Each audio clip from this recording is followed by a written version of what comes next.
Picture a woman who spends decades building a company, and one ordinary morning her net worth crosses a threshold that most people will never see in a lifetime.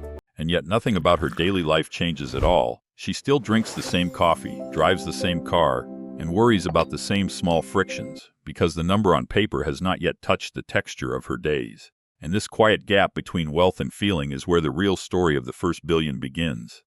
What actually shifts at that threshold is not comfort but structure, because somewhere past a certain scale, capital stops behaving like savings and starts behaving like a system, one that generates its own momentum independent of daily effort.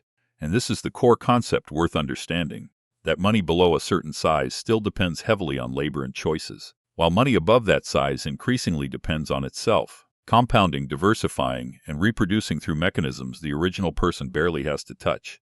Psychologically, this reshapes identity in ways that are easy to underestimate, because for most of human history, security meant having enough to survive the next season, so the mind is wired to relate to money as a finite, exhaustible resource.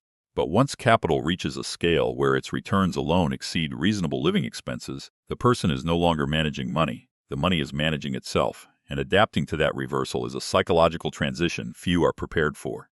The mathematics behind this are unremarkable but powerful, since even a modest average return compounding on a very large base produces absolute gains that dwarf what active income could ever match. And at that point, time itself becomes the primary multiplier rather than effort, which is why wealth at this scale tends to grow whether or not the person is actively working at all. Zooming out, this pattern is not new. It echoes land ownership in agrarian economies, where those who held enough acreage could extract value from others' labor indefinitely. And it echoes early industrial capital, where owning the machine mattered more than operating it. So what looks like a modern billionaire threshold is really the latest expression of an old structural principle, that concentrated capital tends to generate more capital, almost independent of the individual holding it. For the ordinary observer, the lesson is not about chasing that scale, since most systems are never designed to be entered from the bottom in a single leap, but about understanding that money operates under different rules depending on its size.